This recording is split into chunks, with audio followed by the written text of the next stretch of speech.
Muito bem, então vamos lá. Sejam todas bem-vindas e bem-vindos. Muito feliz de estar aqui para falar sobre os trânsitos de 2026 com vocês. O ano já começou tão atropelado que essa aula demorou um pouco para sair, mas é isso. Ainda tá na gordurinha do começo do ano, já que a gente tem a desculpa de que o ano só começa depois do carnaval, ainda tá podendo. A gente ainda tá podendo falar sobre o estudo do ano. É, Esse estudo é o segundo ano que eu faço e é sempre muito legal falar, enfim, sobre os trânsitos para todos os ascendentes. Mas é muito importante a gente fazer alguns acordos. Eu não vou conseguir personalizar esse trânsito para você, né? Eu já estou personalizando ao máximo, falando sobre os trânsitos, os impactos dos trânsitos para o seu ascendente.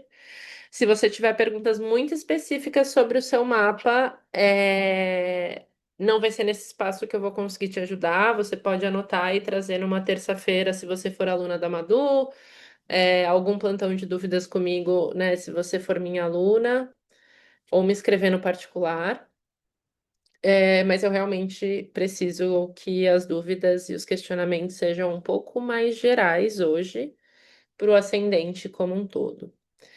É, Vou pedir também para você garantir que você está olhando o seu ascendente védico, né? Que você está considerando seu ascendente pelos cálculos védicos, porque eu sei que tem bastante aluno novo, aluna nova, só para ninguém se complicar aqui e se confundir, porque a gente não pode aplicar os trânsitos védicos no mapa ocidental e vice-versa, né? Só porque são cálculos diferentes e a gente estaria falando línguas diferentes, né? Então, não funciona. É... Outro combinado, vou pedir para vocês anotarem as dúvidas que forem surgindo e as dúvidas, né? Eu vou abrir para dúvidas no final, mas durante a fala eu vou tentar seguir, só para eu não me perder nas minhas anotações e nos meus pensamentos. E um último ponto que eu acho sempre interessante a gente lembrar é que eu vou falar de trânsitos que são possibilidades e caminhos que você pode seguir ao longo desse ano, que vão ser as áreas da vida que vão estar mais ativadas para cada ascendente, mas não adianta você ficar sentada no sofá esperando a coisa acontecer, você precisa agir, né? Então, o trânsito, ele trabalha num combinado de consciência e ação. Ele não vai, né? A coisa não vai acontecer automaticamente só porque o céu está ativando uma determinada área da vida, né? Então, você realmente precisa se movimentar para fazer o rolê acontecer. Vamos lá. Só vou contextualizar rapidamente, né? Por que que a gente estuda trânsitos? Eu sei que tem muita aluna nova, muito aluno novo. Oi, Suzy, seja bem-vinda. Então, só lembrando, né, que a astrologia védica a gente faz esse estudo para entender a lei do karma, né? Para conseguir ter um melhor entendimento de como funciona a lei do karma para gente, como as nossas ações elas geram resultados e como isso está se organizando no nosso padrão de comportamentos. Quando a gente estuda o mapa natal, a gente olha para isso de um ponto de vista dos nossos padrões de comportamento, do resultado das ações de vidas passadas e de como isso molda as nossas ações hoje. Mas quando a gente estuda os trânsitos, a gente está olhando para o palco onde isso pode se manifestar e principalmente nas possibilidades mais concretas para gente olhar para isso agora, né? Então, os trânsitos realmente são onde a gente está, né? É o palco realmente do que a gente está vivendo no dia a dia. E é muito importante a gente estudar isso para a gente agir com mais consciência e conseguir sair da repetição de padrão, ou pelo menos conseguir minimamente olhar para isso e tentar sair dessa vida mais predestinada, né? Porque quando a gente só repete padrão, a gente vive o destino. Oi, Marina, seja bem-vinda. Boa tarde. Então, bora, vamos olhar esses trânsitos. Eu vou, de novo, eu vou falar de todos os ascendentes. Hoje eu vou falar de Áries, Touros, Gêmeos e Câncer, nessa ordem. Uns 15, 20 minutinhos para cada. Me organizei para essa conversa ter 1h30, mas quem já é minha aluna sabe que isso pode ser um número inventado, isso pode durar o tempo que tiver que durar. Mas realmente me organizei para tentar falar uns 15, 20 minutinhos de cada ascendente, não muito mais que isso. A gente vai falar. A gatinha tá aqui do lado tentando participar. Hoje, como a gente vai falar dos trânsitos, o que eu vou focar? Eu vou focar no trânsito do regente do seu ascendente, porque esse é o trânsito sempre mais importante para cada uma de nós, né? Então, se você é ascendente em Áries, o que acontece com Marte é muito importante. Se você é ascendente em Touro, o que acontece com Vênus é muito importante, e assim por diante. E eu vou falar dos eclipses para todo mundo. Porque os eclipses, esse ano inteiro, eles vão acontecer no mesmo eixo. A mudança de eixo de Rahu e Ketu vai acontecer só 25 de novembro. Então, a gente tem um ano inteiro de transformações numa mesma área da vida. Então, além do trânsito do regente do seu ascendente, eu vou falar também dos eclipses. Ai, mas eu sei que eu tô numa regência de Saturno. Você não vai falar do trânsito de Saturno para mim, ascendente em Câncer? Amor, se eu falasse de todos os trânsitos para todo mundo, de todo ano, a gente ia, de fato, aí sim ficar 48 horas para falar, enfim, de quatro ascendentes. Então, eu tive que fazer uma escolha na hora de organizar esse conteúdo, e eu realmente vou focar só no regente do ascendente e nos eclipses, tá? Outros detalhes. Aí a gente pode conversar nas dúvidas, caso você queira tirar alguma dúvida, ou em outros espaços. Falando dos eclipses de maneira geral, antes de contextualizar por casas, a gente pode relembrar, né, que os eclipses são forças de transformação que mexem com áreas da vida que a gente achava que estava ali mais ou menos estável, né? Os eclipses, eles realmente são ferramentas cósmicas para botar atenção em uma área da vida que a gente precisa transformar de alguma forma. Rahu, ele intensifica essa transformação através de um elemento de expansão e de desejo, e Ketu, ele traz uma transformação através de desapego e corte. Rahu é uma explosão e Ketu tende a ser uma implosão, tende a ser um trabalho um pouco mais interno. Nesse ano todo, de novo até 25 de novembro, Rahu segue em Aquário e Ketu segue em Leão. Isso já está acontecendo desde o ano passado. A gente já teve eclipses nesse eixo em setembro, então você já talvez já tenha ouvido falar sobre isso, você só vai seguir olhando para essas áreas da vida. Mas basicamente, de uma maneira, né, mais geral, antes de falar de cada ascendente, os eclipses eles estão convidando a gente a direcionar a nossa criação e o nosso impulso criativo leonino para servir a sociedade de alguma forma, que é o que Aquário representa. Então, o eixo está saindo de Leão, que é o impulso criativo, e está direcionando esse impulso criativo à comunidade e à sociedade, que é Aquário. Como os eclipses são, né, na mesma data para todo mundo, já fica aí as datas dos eclipses de 2026. 17 de fevereiro é o primeiro eclipse. 3 de março o segundo eclipse da primeira temporada do ano. Lembrando que eclipses acontecem sempre em par. E depois a gente tem mais uma temporada em agosto. 12 de agosto a 27 de agosto. Durante a temporada de eclipse, ou seja, durante essas 2 semanas, entre um eclipse e outro, ou seja, de 17 de fevereiro a 3 de março, ou de 12 de agosto a 27 de agosto, a ideia é desacelerar.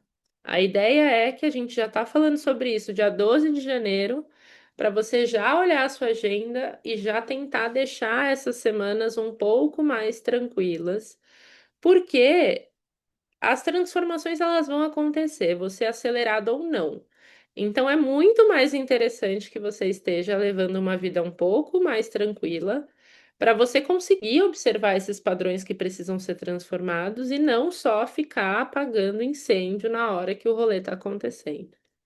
De novo, eu vou falar para cada ascendente quais áreas da vida são, né, que estão acontecendo isso especificamente, mas de maneira geral, os eclipses estão fazendo esse processo de olhar para a sua criação, para o seu impulso criativo, para a sua forma de liderança e entender como isso serve a um propósito maior, como isso entra numa sociedade, né? Como isso é entregue para a sociedade.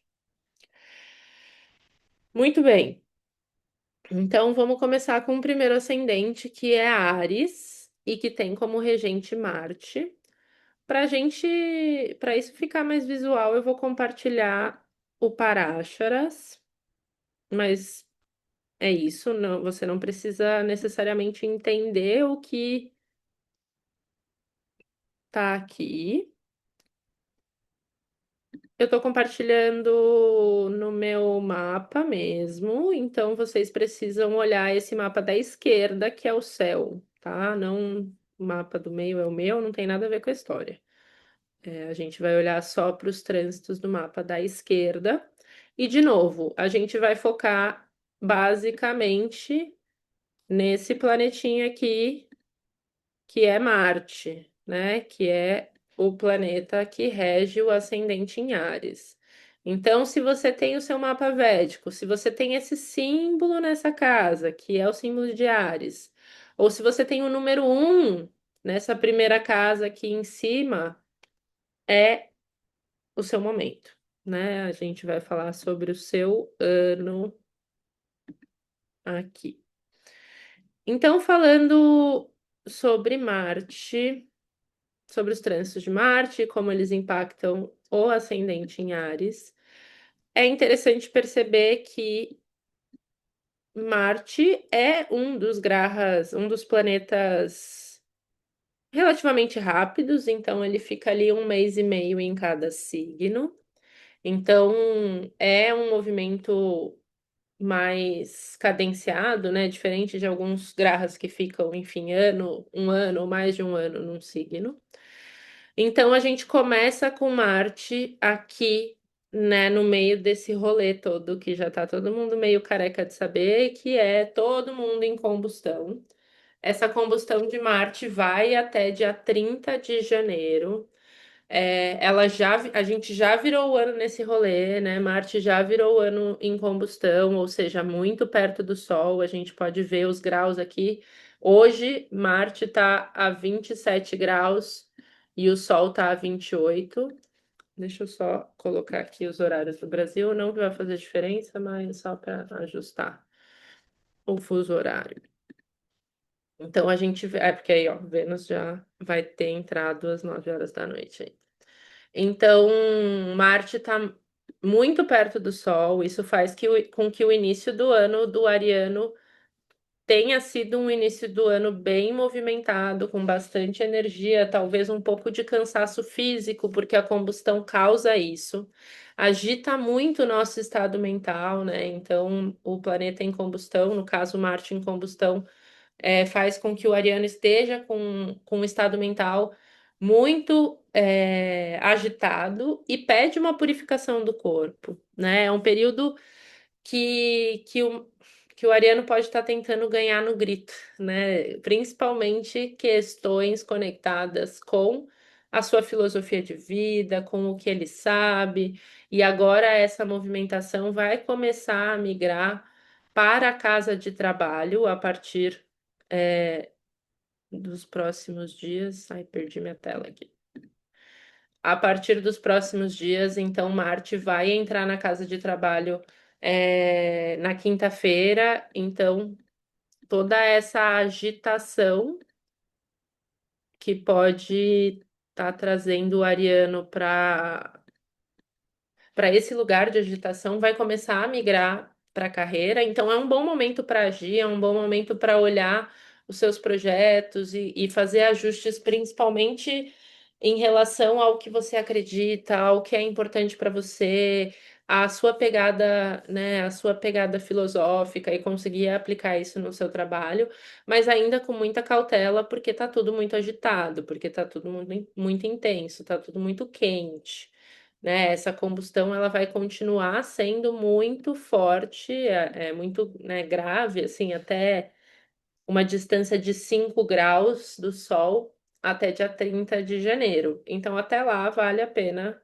tentar segurar a onda, conseguir se refrescar, né? Conseguir equilibrar esse pita todo para, de novo, não sair explodindo pessoas ou situações. Depois Marte vai continuar o rolê, ele participa do eclipse, mas realmente, de novo, né? Não vou conseguir entrar em todos os detalhes de todos os ascendentes.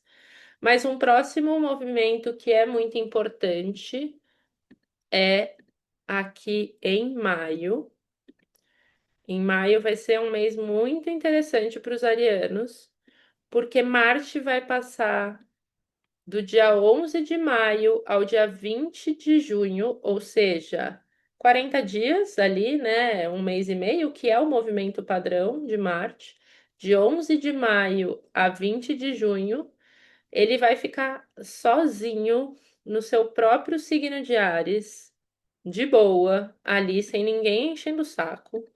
É sempre muito interessante quando um planeta ele transita sozinho por um signo. Aqui na tela ele tá com a Lua, mas logo a Lua vai embora, né? Vamos tirar ela daqui para ele ficar. Então aqui Marte, a gente pode ver que Marte está sozinho no ascendente. E isso é sempre uma movimentação muito importante, muito interessante, porque o Graha consegue fazer o que ele tem que fazer. Ele não tem que dividir a sua atenção. E Marte passando pelo ascendente é um momento para o ariano realmente reorganizar a rotina de cuidado com o corpo.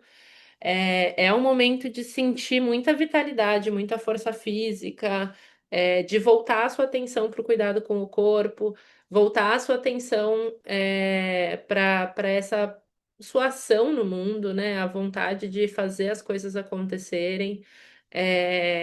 Tem um risco sempre, porque Marte em Ares é lenha na fogueira, de atropelar um pouco os processos e as pessoas, mas de maneira geral, por ser o próprio signo de Marte, ele fica muito fortalecido e muito direcionado e muito organizado para fazer a coisa acontecer, né? Então é um momento muito interessante para meio que ser o seu próprio gerente pessoal e reorganizar a casa de novo, mais conectado com cuidados do corpo físico, né? Porque a casa um ela tá muito atrelada à nossa força física. Então, no mês de maio, de novo, de 11 de maio a 20 de junho, muito interessante para o Ariano organizar o rolê. Depois disso, de novo, o Marte vai passar, enfim, por Touro, vai passar por Gêmeos, também sempre meio sozinho, e isso, mais uma vez, é sempre muito interessante, porque ele não se distrai no seu rolê. E aí o negócio começa a ficar interessante, porque Marte vai ter alguns movimentos interessantes no final do ano, talvez um pouco desafiadores, mas alguns também com muita potência. Em setembro, Marte entra na sua temporada de debilidade, Ou seja, Marte, que é um guerreiro, que é um planeta de ação, que é um planeta que quer fazer as coisas acontecer. Ele entra no signo de Câncer, que para o ariano é a casa conectada com as suas emoções e os seus sentimentos. Então, tende a ser um período mais sensível. Esse período vai de 18 de setembro a 12 de novembro. E aqui vocês podem começar a perceber que ele vai ficar 2 meses, né, quase completos, de 18 de setembro a 12 de novembro. Isso porque ele já está diminuindo a velocidade, porque ele vai entrar em movimento retrógrado um pouco mais para frente.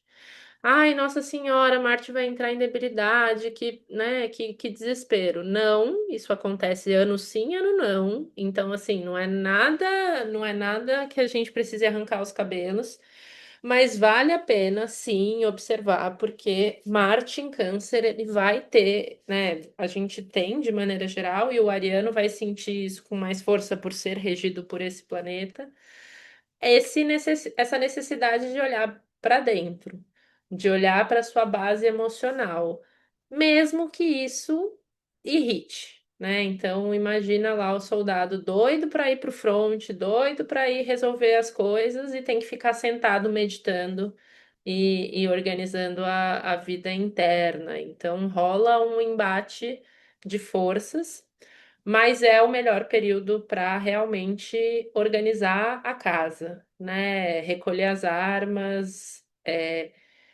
olhar para os resultados externos, mas entender quais são os movimentos internos que eles precisam, que precisam acontecer para esses resultados externos serem atingidos. Mas tende a ser um período de frustração, tende a ser um período principalmente de sentir gatilhos emocionais diferentes, exatamente para você olhar e prestar atenção para dentro, né? É um bom período para você olhar para as bases emocionais que você empurra para debaixo do tapete de vez em quando, né? O que que você está evitando fazer, o que que você não está olhando na sua rotina de cuidado das emoções. O ariano, nesse período, vai, né, ter que lidar com isso de alguma forma. E aí, logo em seguida, a partir de 12 de novembro, Marte entra em Leão. Marte em Leão é um movimento consideravelmente positivo. Marte é um signo, é um planeta de ação, Leão é um signo de fogo que quer manifestar as ideias. Só que a entrada de Marte em Leão esse ano vai ser assim bem quente, porque assim que ele entra em Leão, ele encontra Ketu, que está finalizando a jornada dele em Leão, né? Ketu vai entrar em. Lembrando que Ketu, Rahu e Ketu sempre andam para trás, eles são sempre retrógrados, então o movimento de Ketu é de Leão para Câncer. Então, Marte vai entrar em Leão e já vai encontrar Ketu, que vai estar ali a 1 grau, e Júpiter. Todo mundo em Gandanta, que é aquela área do zodíaco que remexe com alguns padrões mais profundos nossos. Então, o Ariano vai estar com uma força muito grande nessa virada do ano, né, de 2026 para 27, para olhar para padrões conectados principalmente com relacionamento com filhos ou a forma como essa pessoa manifesta suas ideias no mundo. É, E isso vai ter uma intensidade, porque, de novo, Marte está diminuindo muito a velocidade para entrar em movimento retrógrado logo no início de 2027. Não vai ser esse ano que ele vai ficar retrógrado, esse ano a gente vai ter ele só diminuindo bastante a velocidade, mas ainda assim ele fica um tempinho, né? O mês de novembro inteiro nesse lamaçal, vamos dizer assim, do Gandanta, junto com Ketu, que é outro planeta de fogo, junto com Júpiter, que tá para ficar retrógrado também. Então, assim, é, a partir de 12 de novembro é um período bem interessante para o ariano realmente olhar para o porquê das suas criações, né? Para olhar um pouco o que que impulsiona essa ação em termos de criatividade. E lembrando que criatividade na astrologia não é só algo. A gente fica pensando, ah, criatividade tem que ser alguma coisa artística. Projetos que a gente bota no mundo é criatividade, né? Toda ideia que a gente bota para o mundo é uma força criativa, né? Então, esse é um momento que Marte vai precisar se reencontrar e se reenergizar na sua criação e talvez encontre alguns medos e e algumas questões mais profundas conectadas com essa criação que ele vai precisar trabalhar aí nessa virada do ano, né? Então, até o final do ano, até a virada do ano, Marte vai estar. Deixa eu. Ai, toda atrapalhada com as telas aqui. Marte, ele não vai chegar aí para Virgem, porque, de novo, assim que virar o ano, ele vai entrar em movimento retrógrado. Só para os curiosos de plantão, Marte fica retrógrado dia 10 de janeiro de 2027, tá? Então, é essa a virada do ano do Ariano. E aí, falando dos eclipses em si, né? Voltando para os eclipses, que vai ser a movimentação que eu vou falar para todos os ascendentes. Então, o ascendente em Áries, ele tem os eclipses acontecendo em casas correlatas ao assunto dos eclipses, né? Porque Rahu tá em Aquário na casa 11 e Ketu tá em Leão na casa 5, impactando ao longo do ano essas casas principalmente. E esse impacto faz com que realmente o ariano esteja entendendo como se sentir seguro na sua manifestação, como se sentir, como conseguir ocupar o seu território e o seu espaço na sua expressão criativa, para então colocar isso para o mundo, fazer isso ser útil para a sociedade de alguma forma, sem se perder no grupo, né? Como se manter autêntico, colocando a sua criatividade para o mundo, né? Então, é muito para o ariano pensar se ele está criando algo para ser visto ou se ele está criando algo para ser verdadeiro e autêntico, né? Esses são os questionamentos dos trânsitos dos eclipses pro ariano. Certo? Primeiro ascendente Fomos. Ascendente em Áries tende a ter interpretações mais simples, porque os signos e as casas têm assuntos correlatos, então acaba sendo um pouco mais fácil.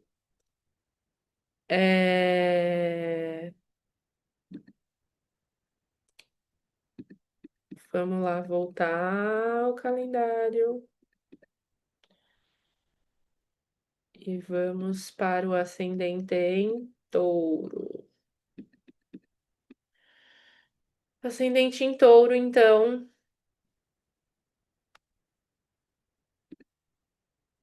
muito bem. Vão anotando as dúvidas, que aí no final a gente conversa sobre elas. Ascendente em Touro é um ascendente regido por Vênus. Então, o planeta que você tem que ficar ligado é esse aqui, que tem o símbolo do feminino. Então, Touro vai ser o seu ascendente se você tiver esse símbolo na casa 1 ou o número 2 na sua casa 1. E assim como vocês vão me ouvir repetir a mesma coisa para os três primeiros ascendentes, porque, enfim, tá todo mundo em combustão, mas assim como os arianos, os venusianos, né, os taurinos, também começaram o ano com o seu regente em combustão. Vênus vai ficar em combustão grave, ou seja, muito perto do Sol, até o dia 27 de janeiro. Então, um pouquinho antes, 3 dias antes do que Marte, mas ainda assim, né, no mesmo rolê, tem ainda mais 2 semanas. É, E Vênus está questionando bastante com essa combustão os seus estudos, né? A forma como acessa conhecimento. Porque boa parte dessa combustão aconteceu na casa 8, que é uma casa de mistérios, que é uma casa de estudos profundos, e a partir de hoje, Vênus migra para Capricórnio, que é a casa 9 do Taurino, que está muito conectado com os estudos filosóficos. Então, começou o ano questionando estudos mais densos, mais místicos, mais profundos, mais secretos, e vai terminar o mês olhando e entendendo melhor como as filosofias sustentam as suas ações, né? Talvez até uma limpeza nessa percepção do que vale a pena, do que não vale, muito conectado com os seus valores pessoais, com o seu formato de avaliar o mundo, né? O planeta em combustão, ele está passando por uma purificação e tende a ser um período que sugere uma limpeza, né? Que sugere um desapego. Então, esse começo de ano, a gente está precisando, né? A gente está tendo essa disponibilidade para limpar alguns excessos, né? Então, no caso das taurinas, dos taurinos, pode estar tentando limpar alguns valores que está carregando, né? Principalmente valores filosóficos e de crenças que já não fazem mais sentido, né? Que já não estão mais sustentando nada e que você só está carregando por algum apego, né? Então, esse é um momento de olhar para isso. Um segundo momento importante no ano para as taurinas é a exaltação de Vênus. Então, no mês de março, Vênus entra em Peixes, que é o seu signo de exaltação, ou seja, é o signo que Vênus consegue se manifestar de uma maneira bem completa e profunda. No signo de Peixes, Vênus vai encontrar com Saturno, então essa manifestação dessa potência tem um pouco de limitação e restrição, não é tão, né, não consegue acessar tanto esse lugar de entrega que Vênus em Peixes normalmente acessa. Mas é muito interessante porque isso acontece na casa de metas e objetivos das taurinas e dos taurinos. Então, aproveitar a energia saturnina junto com a energia venusiana para se inspirar, olhar, ter essa visão do todo que Vênus em Peixes tem, né? Vênus em Peixes realmente entende a tudo e a todos como uma coisa só, mas aproveitar a energia saturnina para fazer a coisa acontecer, né? Para não idealizar demais, para conseguir expandir essa paixão, esse amor, essa sensibilidade pelo mundo em metas que sejam palpáveis para trazer para a ação do dia a dia, né? Para, enfim, esse sentimento e essa expansão que esse sentimento traz realmente virar uma expansão concreta de algo. Esse movimento de exaltação vai acontecer basicamente março todo, de 1º a 26. De 1º a 26 de março, Vênus vai estar em Peixes, transitando a sua casa 11 de metas e objetivos. Depois disso, a gente tem uma temporada de Vênus passando por Áries, e aí Vênus chega em casa, ou seja, no seu ascendente, no dia 19 de abril. No dia 19 de abril, Vênus entra no seu ascendente. De novo, pelo menos. Não, basicamente todo o movimento, porque Vênus vai ficar em Touro de 19 de abril a 14 de maio. Durante todo esse movimento, Vênus vai estar sozinho em Touro. De novo, a mesma coisa que eu falei para Marte. O planeta passando por um signo sozinho é um movimento muito potente, porque é um movimento sem distrações. Então, Vênus em Touro fortalece muito a autoestima do taurino. É um mês de 19 de abril a 14 de maio para realmente fazer ajuste de estilo de vida, ajuste de autoimagem, entender exatamente como você quer ser vista e o que imagem você quer passar. É um mês, né, quase um mês inteiro, né, um pouquinho menos de 19 de abril a 14 de maio, para realmente olhar como você volta para o eixo e como você quer que essa imagem seja vista para o mundo. Lembrando que o ascendente em touro, né? Touro está muito conectado com a face, com a forma como a gente se apresenta para o mundo. E quando Vênus está transitando no ascendente, isso fica maior, né? Isso ganha uma amplitude. E Vênus é um graha muito conectado com as nossas escolhas de estilo de vida. Isso para qualquer ascendente, o trânsito de Vênus pelo ascendente sempre é um trânsito que você pode sugerir para alguém, né, caso você seja astróloga, ou para você mesmo, caso você esteja olhando para você. É sempre um trânsito para ajuste de estilo de vida, né? Ai, nossa, perdi o fio, comi demais nas festas e quero voltar para o eixo e tô meio atrapalhada. Ou, ai, uma mãe que teve neném, que está tentando se reorganizar após essa experiência.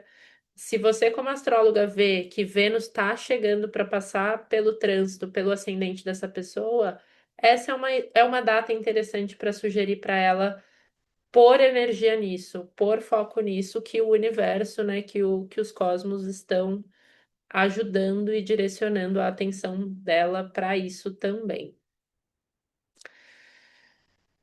Depois desse trânsito pelo ascendente, Vênus vai ficar um tempão transitando por signos que não têm uma relevância técnica tão importante, que são importantes sempre, todo trânsito vai ser importante, mas aquilo, não consigo entrar em todos os detalhes, infelizmente.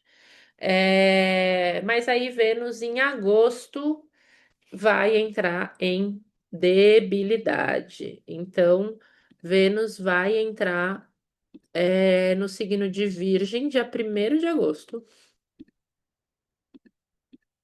Aqui, 1º de agosto. Cadê touro? Aqui. Vênus vai entrar em Virgem dia 1º de agosto, e esse é um signo que é mais desafiador para Vênus. Vênus vai ficar em Virgem de 1º de agosto a 2 de setembro.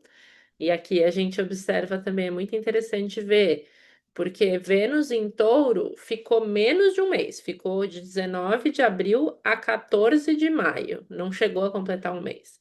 E agora em Virgem, Vênus já vai ficar um mês e um dia, porque ele está diminuindo a velocidade para ficar retrógrado, né? Então, Vênus vai ficar em debilidade de 1º de agosto a 2 de setembro.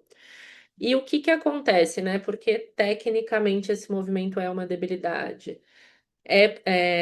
Isso acontece porque Vênus, que é o planeta do amor, que é o planeta da diplomacia, que é o planeta da beleza, em Virgem fica muito crítico, fica olhando muito para desempenho, para uma manifestação muito materialista, e fica tentando medir o amor, né? Fica tentando medir a entrega num relacionamento, fica num lugar um pouco mais.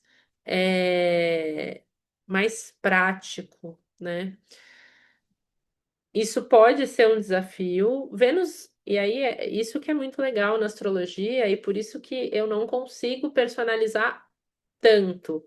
Porque Vênus em Virgem pode ser super potente para você, pode ser isso que você precisa na sua vida, pode ser exatamente essa energia para ser um pouco mais prático e um pouco menos viajandão em algumas decisões. Vai saber, isso eu não consigo falar sem olhar para o seu mapa em específico.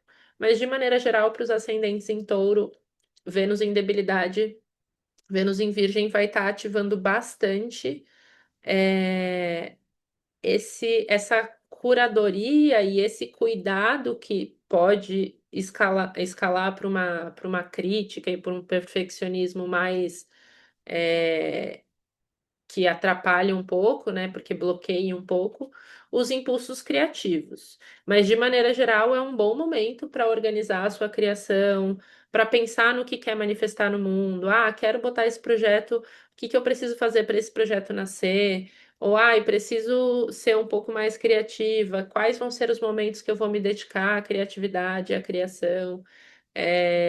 Então é o mês de agosto que Vênus, né, que as taurinas e os taurinos vão ter essa disponibilidade para olhar para a criação de um ponto de vista mais prático e organizado. E aí, o final do ano, a gente vai ter Vênus retrógrado. Vênus fica retrógrado ano sim, ano não. E esse ano é ano sim. Então, a partir do dia 3 de outubro, Vênus fica retrógrado no próprio signo de Libra. Então, Vênus vai ter essa jornada retrógrado no signo de Libra. Ele vai ficar retrógrado de 3 de outubro a 14 de novembro, um mês e meio mais ou menos. Majoritariamente em Libra. O finalzinho, o rabinho final desse movimento retrógrado vai ser em Virgem, mas principalmente em Libra. E é muito interessante que Libra é o próprio signo, é o outro signo de Vênus, tá numa casa de rotina, então a gente vê esse ano que vão ter dois momentos muito importantes para os ascendentes em touros, para eles olharem para sua rotina, olharem para o seu estilo de vida, cuidarem da sua saúde, cuidarem das suas escolhas que impactam principalmente o corpo físico, principalmente esse dia a dia e essas escolhas da rotina, né? Primeiro naquele momento que eu falei, quando Vênus estiver transitando Touro, e agora mais para o final, quando Vênus ficar retrógrado no signo de Libra, que para o ascendente em Touro é a casa 6 da rotina. É a casa de cuidar principalmente dessa organização do dia a dia, de entender se você está tendo escolhas que realmente te levam para um lugar melhor, que te fortalecem ou, né, que te atrapalham de alguma forma.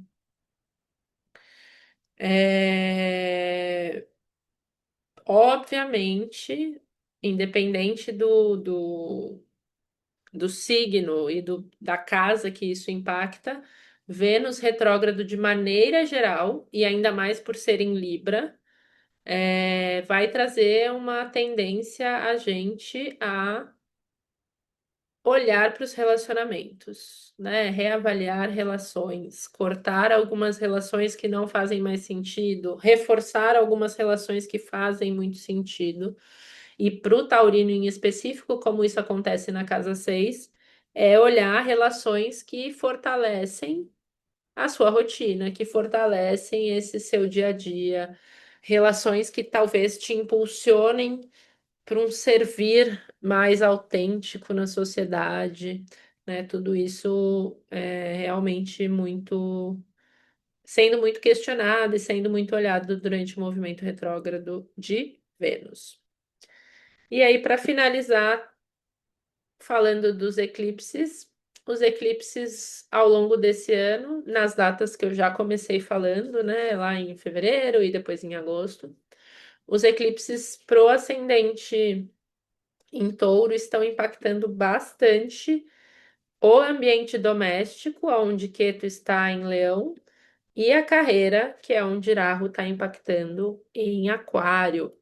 Então, é muito sobre olhar como você pode, né, como taurina, se sentir segura no seu mundo interno, como você se sente segura e até um pouco desapegada dos seus dramas emocionais do dia a dia, porque a transformação externa e esse foco nesse momento está muito olhando para a sua imagem pública, para sua carreira, para como você serve à sociedade, né? Então, como que você dá uma organizada na casa e deixa as questões da casa um pouco mais estáveis para realmente poder focar e transformar a carreira ao longo desse ano, né? Então, direcionar esse olhar para os assuntos de casa 10.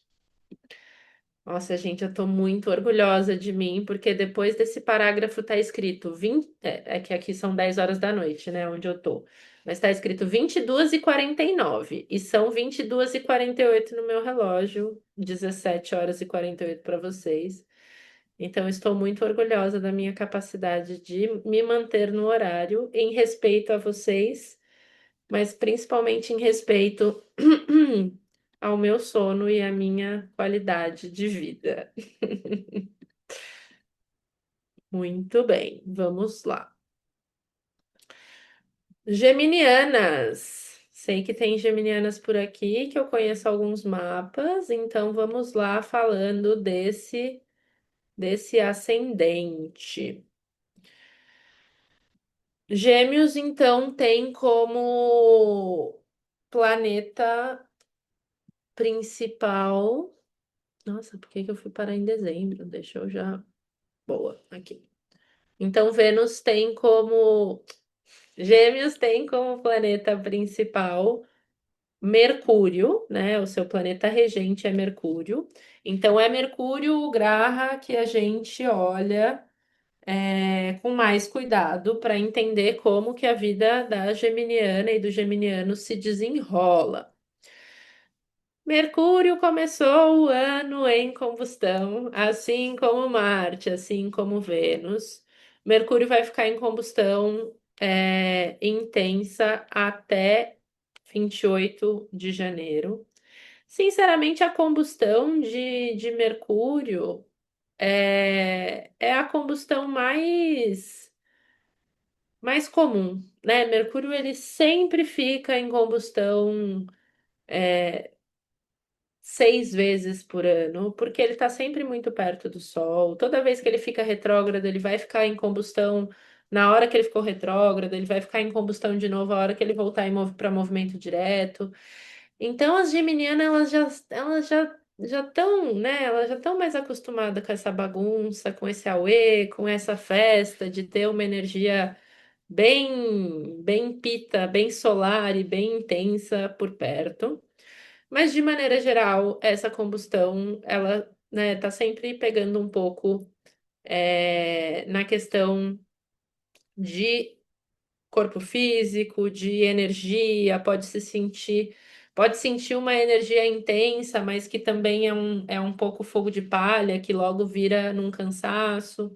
É, especificamente agora, até os próximos dias, né, enquanto o Mercúrio ainda está em Sagitário até sábado, essa energia e essa impulsão e essa intensidade tá um pouco mais conectada com os relacionamentos, porque isso está acontecendo na casa 7 de parcerias, e aos poucos, a partir de sábado, vai migrando para até o final do mês, né? Enquanto estiver em combustão, vai migrando para uma organização de novo desses assuntos conectados com estudos místicos, assuntos também conectados com vida de casado, né? A casa 8 é a vida depois de um estabelecimento de uma relação.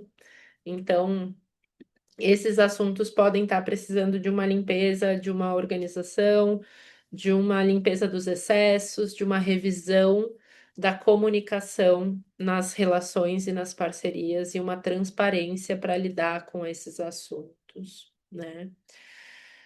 É, além disso, conectado com Mercúrio, eu queria trazer os movimentos retrógrados. Então, Mercúrio é o planeta que a gente acha que mais fica retrógrado no ano.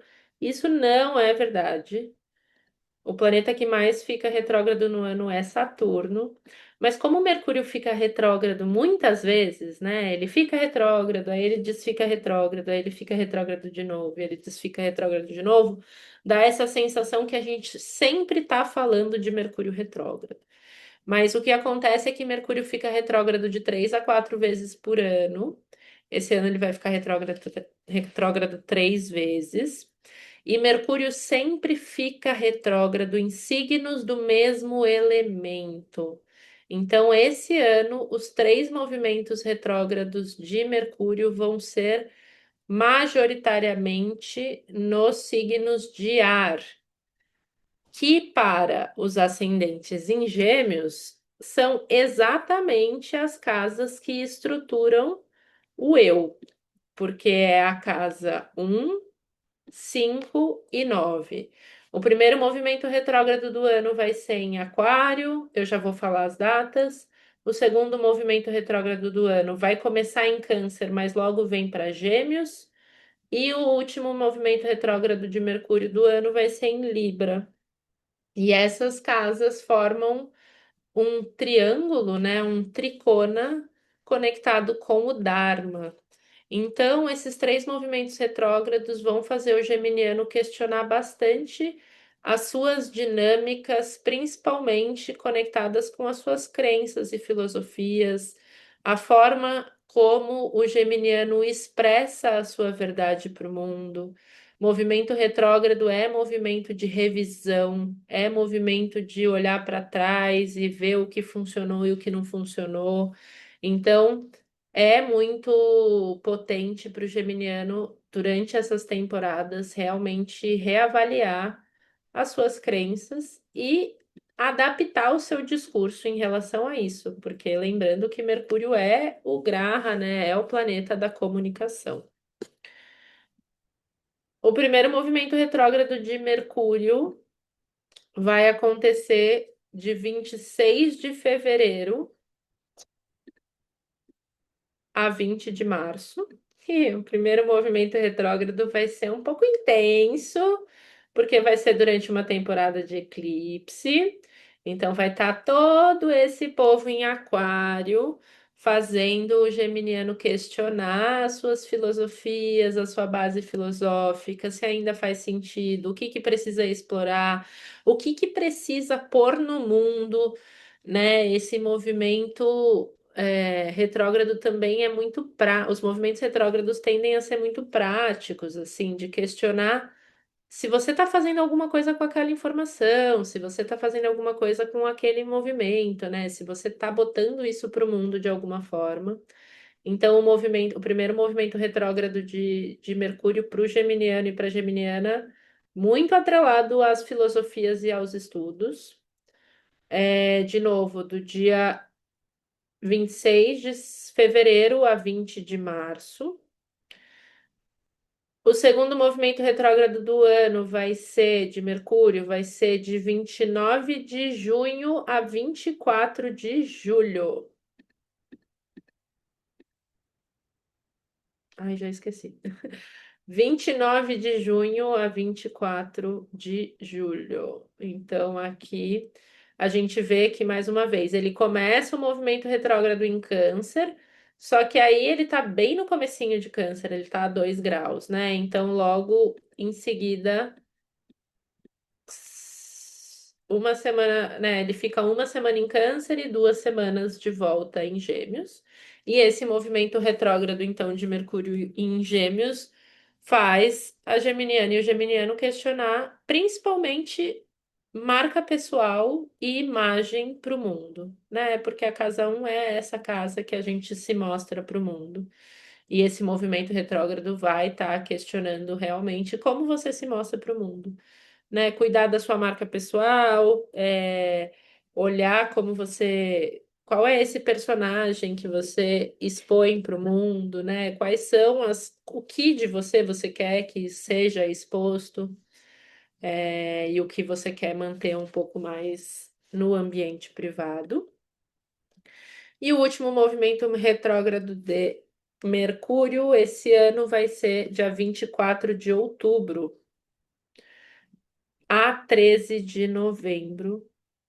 Então, 24 de outubro a 13 de novembro. Esse movimento 100% em Libra, né? Ele começa já em Libra e ali fica.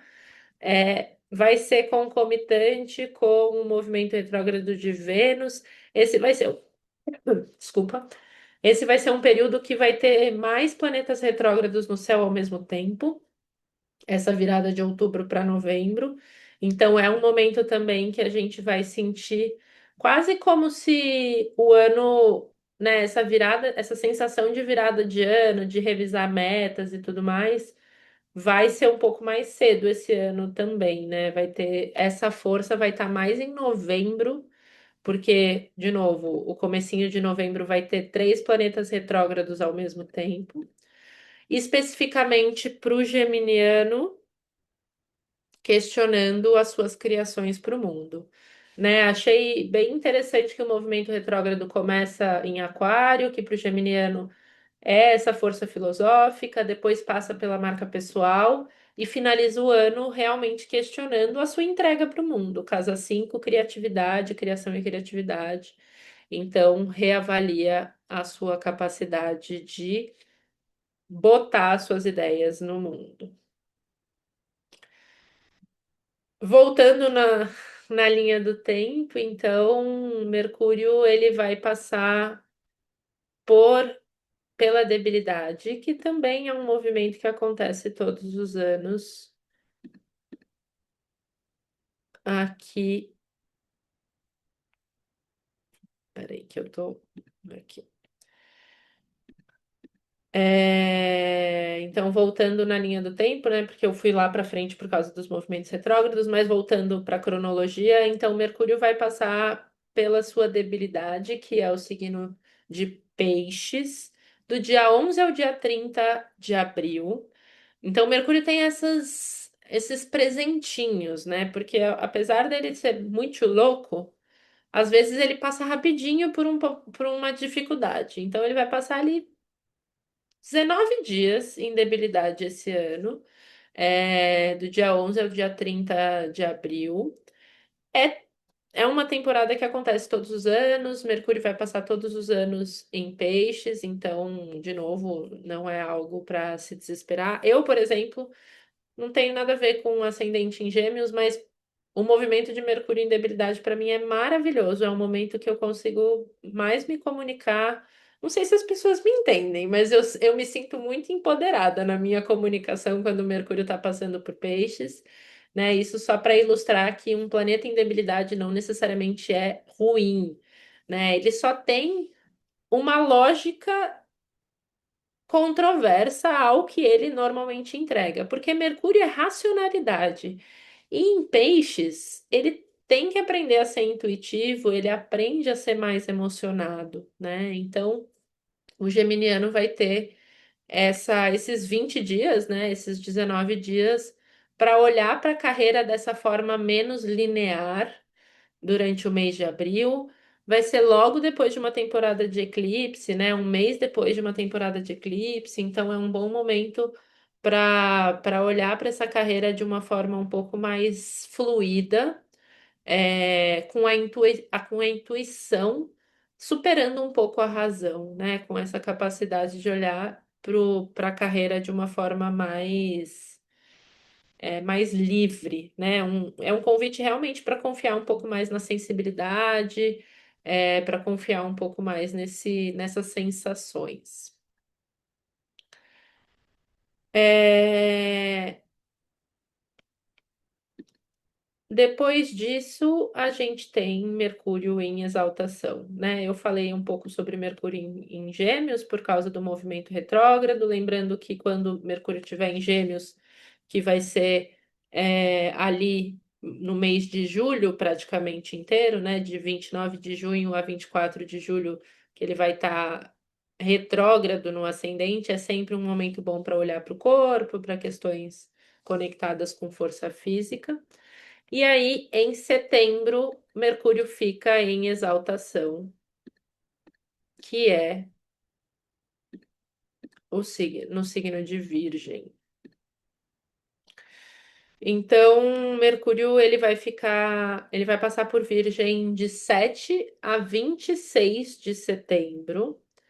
No começo desse movimento, ele tá sozinho no signo, né? Mais pro começo, até a metade de setembro, ele tá sozinho em Virgem. Depois o Sol chega, mas não em combustão, então é um movimento realmente muito potente. É um período que Mercúrio realmente atinge uma capacidade máxima de análise e de conseguir entender o mundo de maneira prática. Vai ser um mês realmente bem importante, bem potente para as geminianas e para os geminianos organizarem o mundo interno, né? Então, ter um pouco mais clareza mental das suas estruturas internas, das suas reações emocionais, para conseguir transitar melhor pelo restante do ano, pelo restante do ano e enfim, pela virada do ano. De novo, é um movimento que acontece todos os anos, não tem nenhuma novidade, mas é uma potência e é uma ilha de potência aí no segundo semestre para o ascendente em Gêmeos. Falando dos eclipses, então, para os geminianos, como eu já mostrei visualmente e reforço, né? Rahu está na casa 9. Rahu em Aquário significa que a casa 9 do geminiano está sendo muito impactada e Ketu está impactando a casa 3. E isso é muito interessante porque o geminiano está sendo convidado a falar menos, olha só. Na verdade, não falar menos, mas trazer mais uma base um pouco mais densa para sua comunicação, né? A comunicação geminiana é um pouco mais do dia a dia, é um pouco mais um pouco mais suave, talvez um pouco mais ali um pouco menos densa. E agora com Rahu na casa 9 trazendo essas transformações para o mundo acadêmico, para o mundo dos estudos filosóficos, para o mundo dos estudos religiosos. O geminiano está sentindo uma necessidade, talvez, de comunicar sobre as suas filosofias de vida, sobre mostrar um pouco mais essa profundidade, e tentar se mesclar nesse mundo acadêmico, né? Se mesclar nesse mundo dessa comunidade um pouco mais cabeçuda, né? Um pouco de um conhecimento de novo mais denso, e deixar um pouco a fofoca e a conversa do dia a dia e essa conversa um pouco mais suave, ganhar peso e ganhar forma, né? Então, tem um desapego do ego na comunicação, isso é muito interessante para o geminiano também. Então, é sobre soltar um pouco o ego na comunicação e tentar ganhar um pouco mais de aprofundamento e de aumento de visão de mundo, né? Porque esse Rahu em Aquário na casa 9 para o geminiano tá abrindo muitas possibilidades de novos estudos, de novos olhares, de novas forças. Então, provavelmente tá tendo um olhar para isso e tendo que desapegar de algumas verdades, de alguns egos na comunicação. Um movimento bem interessante para realmente expandir a visão de mundo. Muito bem. E vamos para o último ascendente desse encontro de hoje, que é Câncer.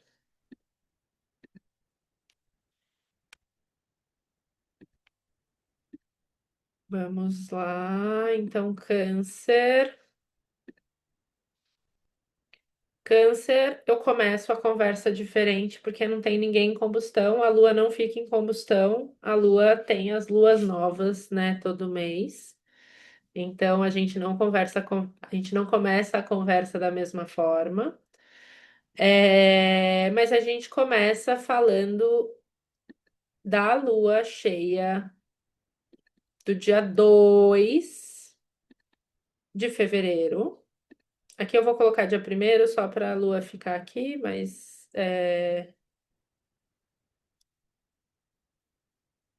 uai, calculei errado, é dia primeiro. Eu calculei com o fuso da Grécia, desculpa, gente.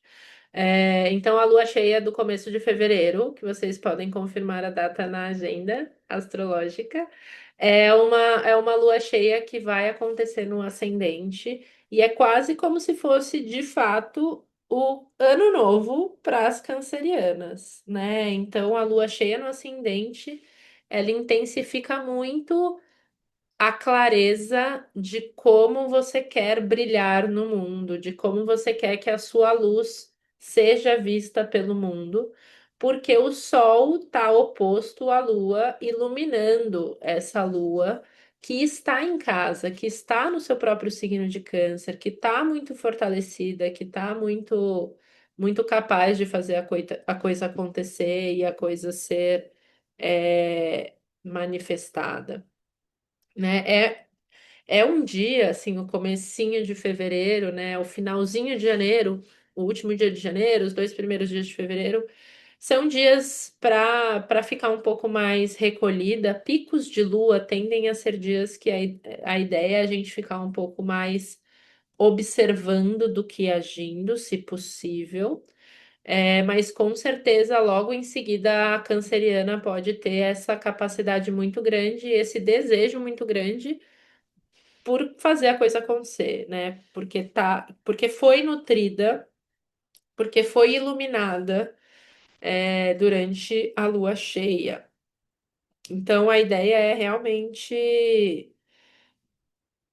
a canceriana olhar como que os relacionamentos nutrem ela, como que o olhar das outras pessoas é importante para ela se sentir segura, né? E nesse lugar, tanto olhares que são bons, que são construtivos, quanto olhares que diminuem, que precisam de algum afastamento e de algum corte. Digo isso porque quem está iluminando a lua é o sol que está na casa oposta, que é na casa dos relacionamentos. Então, esse olhar e essa luz do eu nessa lua cheia em específico, ela vem a partir do olhar dos outros. O trânsito para as cancerianas é um pouco diferente, porque ele é um trânsito muito dinâmico. A Lua ela passa 2 dias em cada signo. Então, o que eu vou trazer aqui vão ser períodos um pouco diferentes dos períodos que eu trago para os outros ascendentes, né? Então, esse primeiro ponto é a Lua cheia no ascendente. Um segundo período que é muito importante para ascendente em Câncer é o mês védico que acontece a partir da lua nova em exaltação. Ai, meu Deus, não entendi nada. De 16 de maio, vou mostrar aqui para vocês. De 16 de maio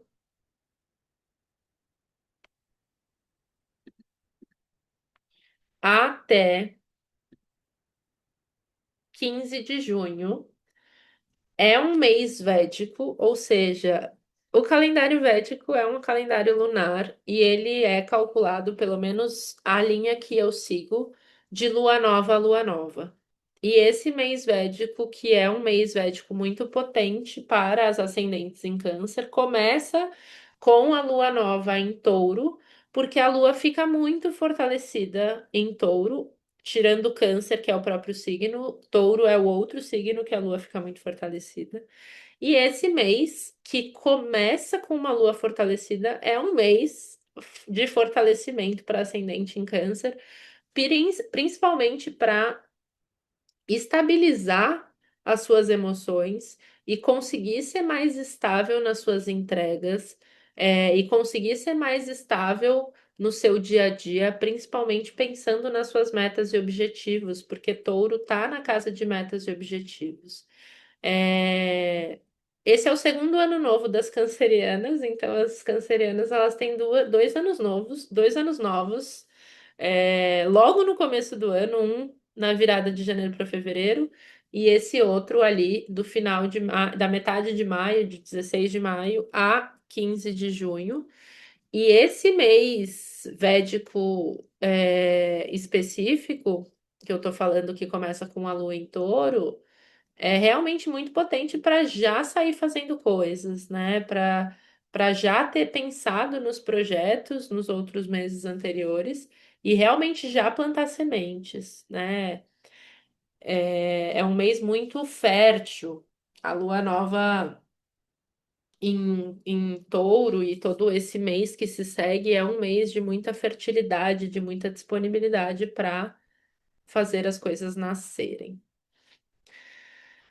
Todo ano a gente tem uma lua cheia no nosso ascendente e uma lua nova. Então, do mesmo jeito que a lua cheia veio no começo do ano para a canceriana entender como a imagem dela vem a partir do olhar do outro, em meados de agosto,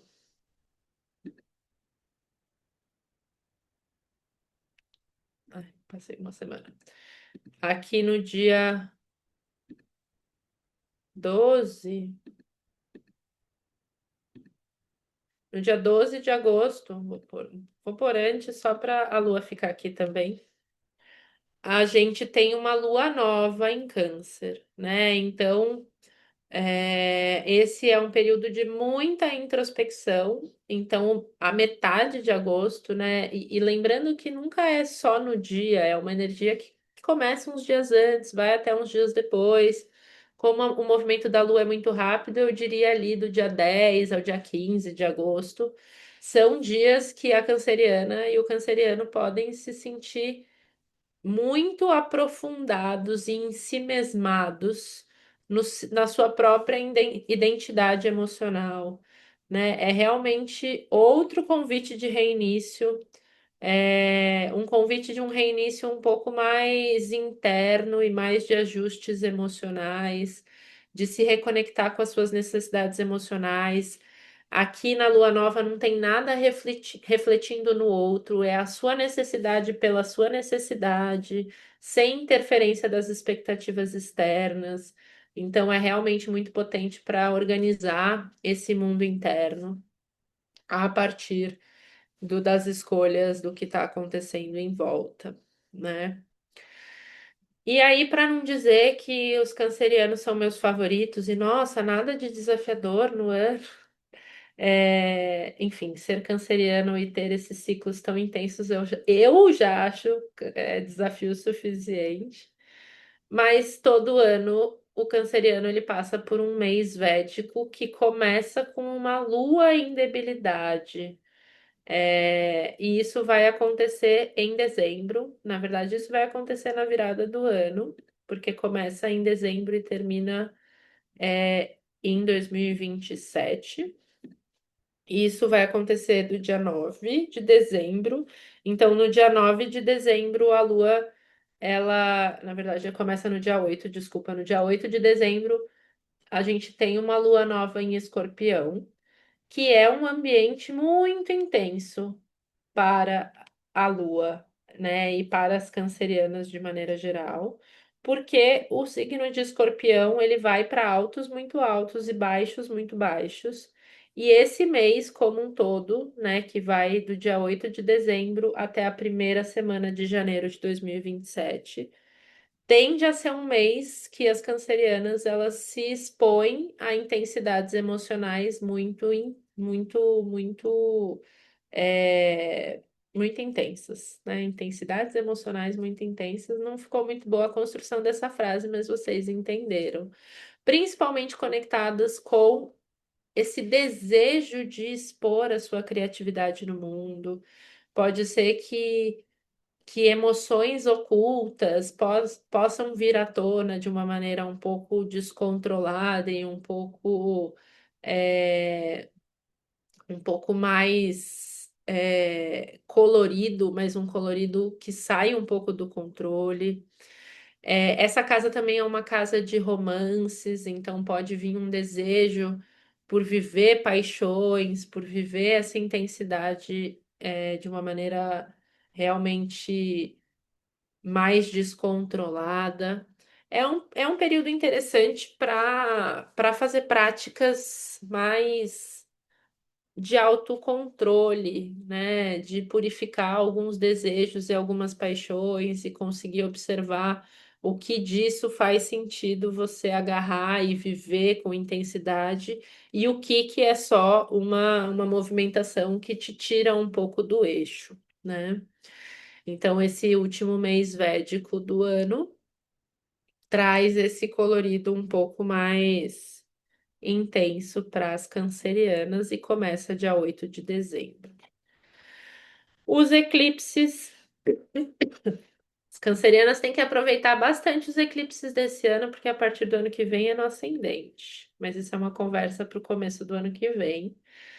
Mas esse ano, os eclipses para as cancerianas estão impactando a casa 8, onde elas têm Aquário, e a casa 2, onde elas têm Leão.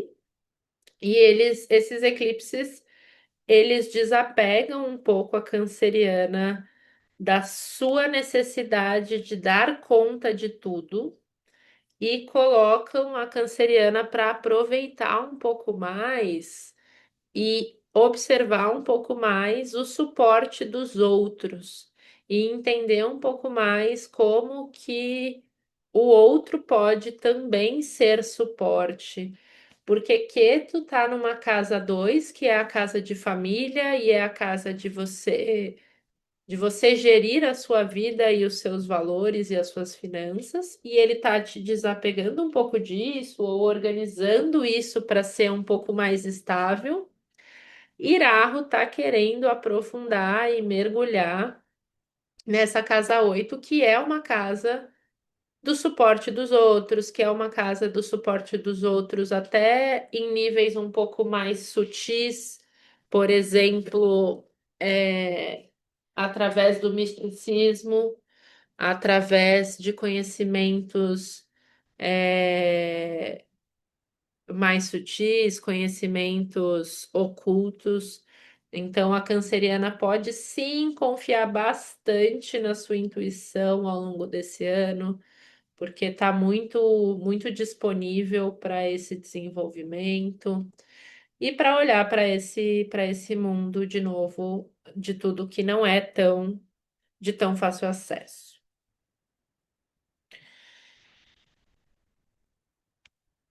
Antes de abrir para perguntas, queria dizer que, de novo, estou bem, bem feliz de não ter estourado o tempo. Queria convidar vocês para usar esses trânsitos realmente para sair um pouco do automático, aproveitar os trânsitos como oportunidade de ação mais consciente. Isso aqui, essa nossa conversa está gravada. Se você precisar assistir de novo para anotar todas as informações, assista. Use uma agenda, use um diário, porque os trânsitos são cíclicos. Tudo que vai acontecer esse ano já aconteceu em algum outro momento. E se você tiver acesso a essas informações, você pode, entender como que esses trânsitos eles se manifestam na sua vida, né? É, E realmente segurar na mão desse grupo e se sentir parte de uma comunidade, para a gente ir trocando figurinhas ao longo do ano. Eu vou abrir para perguntas, mas eu vou pedir para vocês serem diretas nas suas colocações, né? Porque assim a gente respeita o tempo de todo mundo, o tempo das colegas que também querem perguntar. De novo, eu não vou conseguir responder nenhuma pergunta sobre o seu mapa em específico, porque eu não conheço o seu mapa, mas eu posso conhecer o seu mapa. Esse é um outro convite que eu faço. Se vocês quiserem fazer alguma leitura de mapa, comigo, eu reorganizei todos os meus serviços. Meu site está bonitinho e deu muito trabalho para fazer. Então, se vocês quiserem conhecer o meu trabalho, meu site é barbarasaião.com.br. Eu reajustei os valores de atendimento desse ano, mas quem agendar até o dia 15, até quinta-feira, eu vou manter os valores de 2025. Então, vocês podem aproveitar para fazer essas leituras comigo, né, no particular. E a minha agenda, ela é bem dinâmica. Janeiro, por exemplo, eu já estou com todos os horários lotados, mas fica esse convite para quem quiser fazer essa leitura individual. E o outro convite é que vocês sigam ouvindo os trânsitos dos outros ascendentes, principalmente para quem está na formação, para quem tem esse desejo de ser astróloga. Ouvir os ascendentes e as previsões para os outros ascendentes é sempre muito, ajuda a gente a ter uma visão mais completa do ano, mesmo não sendo o seu ascendente, né? Ajuda a ter vocabulário astrológico para sua prática como astróloga. Maravilha. Dito isso, eu vou chamar as meninas que estão com a mão levantada e depois eu dou uma olhada no chat. E a gente já começando a falar, amanhã tem encontro semanal e acabou que vai ser no mesmo horário. Vocês vão ter que fazer uma escolha. Problema de vocês, eu tenho a lua em Libra, eu não conseguiria escolher, mas os dois encontros vão ficar gravados, né? Tanto o encontro semanal quanto o encontro aqui. Então, se você não puder, se você tiver que escolher, você escolhe e o outro você vai poder assistir a gravação. So sorry, so sorry. Sara, por favor.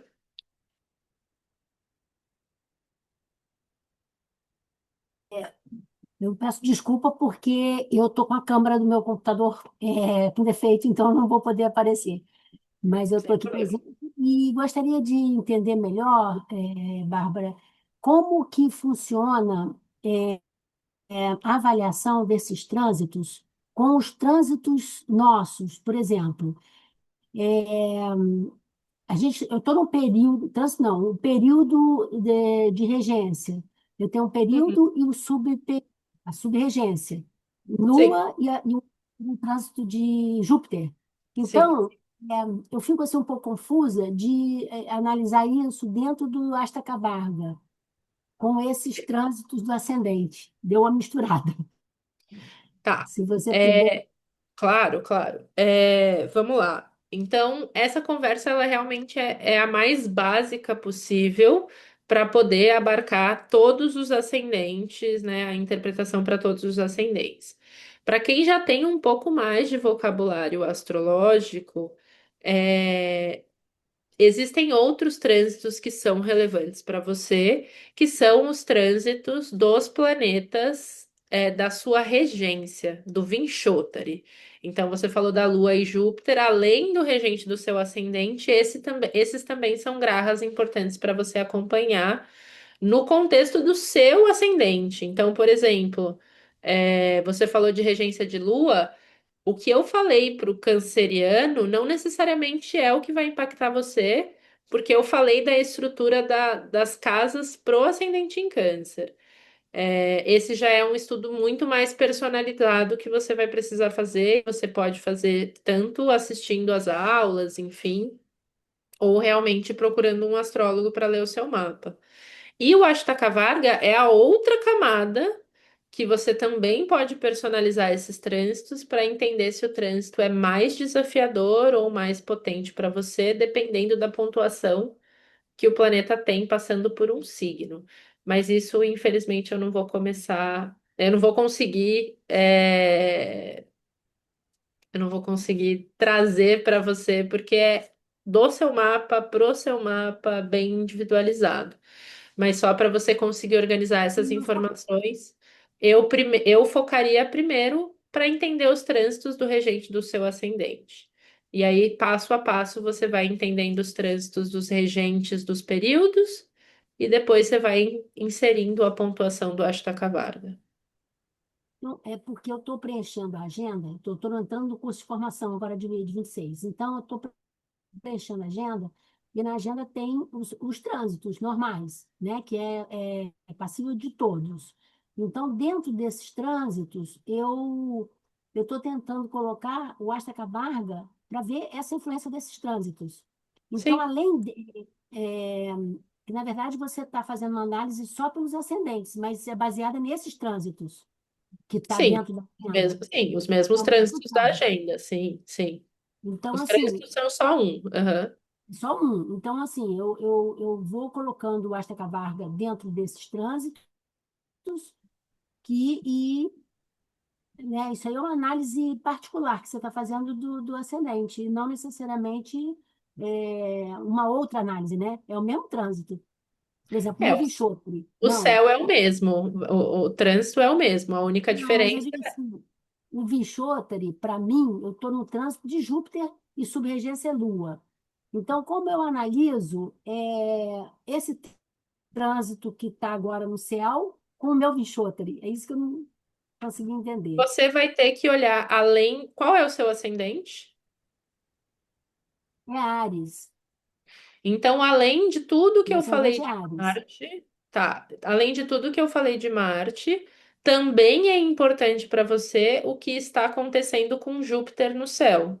Só que nesse encontro, eu não consigo falar de Júpiter para o ascendente em Áries, porque não é todo o ariano que está passando pela regência de Júpiter, né? Isso já é uma personalização.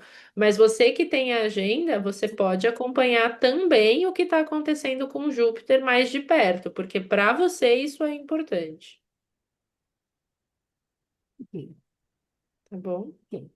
Tá bom, obrigada. E aí eu sugiro você assistir, se você puder, na quarta-feira eu vou falar dos ascendentes Sagitário e Peixes, que são ascendentes de Júpiter. As casas que eu vou falar da influência não são as mesmas que vão influenciar você, mas o que vai acontecer com Júpiter é interessante para você entender o rolê de Júpiter, que esse ano vai passar por 3 signos, que é bem raro, enfim. Entendi, entendi. Ok. Fechou. Beleza, obrigada. Maravilha. Obrigada, viu, por estar aqui. Oi, Fabi, Oi, Bá, tudo bom? tudo. Então, eu perguntei ali, mas bem rapidinho, quando alguém tem um planeta no ascendente, independente de qual for o ascendente, eu também olho daí para aquele planeta. Eu vi a sua pergunta, né? Isso vale para quem tem, no caso, quando eu estava falando de Áries, né? Para quem tem É, Marte no ascendente. Eu acho que não necessariamente, não não nessa mesma organização que eu trouxe. Vai ser mais impactante os trânsitos pelo ascendente, porque você tem um planeta ali que traz um gatilho, né? Então, planetas pelo seu ascendente vai ser muito impactante, porque eles vão encontrar Marte lá e vai ser um gatilho para as questões. Mas acompanhar o trânsito de Marte, porque ele está no seu ascendente, seria um esticar demais. Não acho tão relevante. tá, Seria mais importante se acompanhar regente do ascendente, regente do período, subregente do período. Tá? ok. E o último ali, a pergunta sobre os taurinos, se como o Ketu está na casa 4, existe uma possibilidade maior de mudança de casa para os taurinos esse ano? A mudança externa é muito mais puxada por Arro, né? Então a mudança do Taurino é muito mais estrutural, tá mais, tá sendo muito mais puxada pelo ambiente de trabalho. Mas Keto também é transformação, né? Keto também traz alguma transformação. Mas tem que só tomar um cuidado para essa transformação, por exemplo, essa mudança de casa, não tomar muito do seu ambiente mental, porque o foco é a transformação de trabalho, são os ajustes de trabalho, né? Então, se for, às vezes acontece, né? É uma mudança de casa para ficar mais perto do trabalho, ou para fazer algum ajuste da rotina do trabalho. Isso faria mais sentido com o que o céu está se organizando, né? Mas Keto também é transformação, Então também pode trazer esse lugar. Ah, que eu tô com dois taurinos que estão nesse dilema se muda, se não muda, e daí me veio que Sim, poderia ser isso aí. sim. Obrigada, É, tá? vale a pena investigar a natureza da mudança, né? O que está impulsionando essa mudança e trazer esse lugar mais Um de. deles é trabalho, com certeza, o outro eu não me lembro. Sim, sim, Mas muito bom. então tá, ótimo, Maravilhoso. obrigada. Obrigada, meu amor. A Marina perguntou: esses aspectos de Vênus em cada casa também fazem sentido se meu Dasha atual for de Vênus? Sim e não. É, o trânsito de Vênus faz sentido, mas não exatamente nessas casas, porque eu estava mostrando o template das casas de Touro. Então você tem que só ajustar para quais casas Vênus está impactando no seu ascendente, que pode ser outra reorganização de signos. Mas a interpretação de Vênus pelos signos e as datas é igual. Eu adoro porque me sinto super. Eu gostaria muito de ter acesso à agenda. A agenda ela está disponível. Se você for aluna da Madu, a agenda está disponível nos cursos, principalmente nesse curso de trânsito, que foi aonde eu disponibilizei o link. E se você não for aluna da Madu e você chegou por mim, né, pela minha divulgação, eu tenho a agenda disponível no link do meu Instagram, no Linktree do meu Instagram. É só clicar no link da bio do meu Instagram. Meu Instagram é Bárbara Saião e você consegue baixar a agenda. Estou começando a entender tudo. Você é super didática, que delícia. Meio que respondeu já junto com a pergunta da colega. Porque na agenda não tem a movimentação do Sol.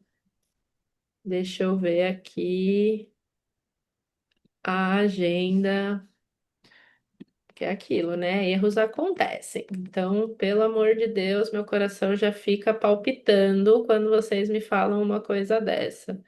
Não sei exatamente. A Fábio perguntou: de 8/12 até quando vai a lua nova em Escorpião? Até a primeira semana de janeiro. Não sei exatamente 7 ou 6, mas até a primeira semana de janeiro. A movimentação do Sol na agenda vocês vão encontrar com esse símbolo do Sol e um signo em que o Sol estiver entrando no momento, né? Então, o Sol tem essa bolinha com um pontinho no meio. E aí, a cada mês, ele vai estar se movimentando sempre por volta do dia 15, tá? Entre 14, 15, 16, por ali. Hum. Muito bem, meu povo. É, Agradeço demais. Vamos ter mais dois encontros. Então, de novo, amanhã o encontro, infelizmente, vai bater com o horário da Madu. Mas quarta-feira também estamos aqui falando dos últimos ascendentes do zodíaco. E eu espero ver vocês, porque é sempre muito bom a gente trocar figurinhas astrológicas. Muito obrigada pela companhia e seguimos juntas. Um beijo, bom final de dia para vocês.